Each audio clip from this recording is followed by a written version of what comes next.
한포진이 생길 때 초기에 작은 수포들이 손 사이사이에 많이 생기거든요. 그리고 그게 가려서 긁으면 터지고 피부 껍질이 벗겨지고 이런 양상이 있다 보니까 마치 땀이 맺힌 것 같다 그래서 한포진이라고 하는데 실제로 땀과는 크게 상관이 없습니다.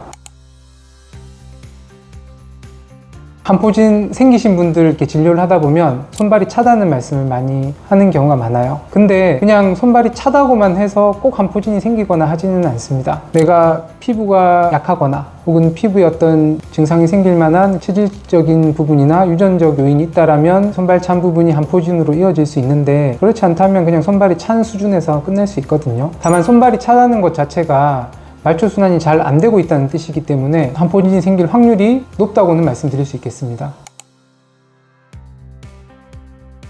일단 한포진이 생기면 손발로 가는 혈액이나 림프순환이 좋아져야 되거든요. 그러려면 전제 조건이 반드시 소화 기능이 좋게 유지돼야 됩니다. 우리 몸에서 손발보다는 내장이 있는 중심 쪽이 훨씬 중요한 부분이고, 그러다 보니까 혈액 공급이 그쪽을 우선으로 이제 공급이 됩니다. 그래서 소화 기능이 원활해야지만 혈액들이 빠르게 손이나 발 같은 말초 쪽으로 흘러 들어올 수 있고, 또 염증에 대한 회복 작용이라던가 이런 것들을 도와줄 수 있어요. 소화 기능이 약하거나 장 기능이 떨어지면 손발로 가는 그런 작용들이 약해지기 때문에 한포진 치료를 위해서는 반드시 좋은 소화 기능을 유지하는 게 중요합니다. 그래서 평상시에 일단 음식을 조심하셔야 돼요. 소화가 안 좋거나 혹은 소화 시간이 오래 걸리거나, 그리고 흔히 말하는 건강에 좋지 않은 음식들은 피해 주시는 게 매우 중요합니다. 그리고 음식의 질이 나쁘지 않다고 하더라도 과식을 하거나 야식을 하는 것 같은 식습관도 좋게 유지를 하셔야 돼요. 그리고 손에 염증이 생기고 나면 손의 피부층이 상당히 약해져 있기 때문에 보습제를 꼭 발라주셔야 됩니다. 물론 진물이 날 정도로 증상이 심해지면 보습제 바르는 것 자체가 따갑거나 자극이 될 수 있거든요. 그런 경우는 진물 나는 부분은 좀 피해서 사용하시더라도 손이나 이런 쪽 보습을 꼭 신경을 써주시는 게 좋고, 한포진이 한쪽에 생기면 거의 다른 쪽에도 같이 생긴다고 생각을 하시면 돼요. 처음에 시작은 오른쪽부터 됐는데 증상이 심해지다 보면 왼쪽 혹은 양손이 같이 심해지는 경우가 많기 때문에 내가 한쪽 손에 어떤 염증 반응이 느껴진다 할 때는 꼭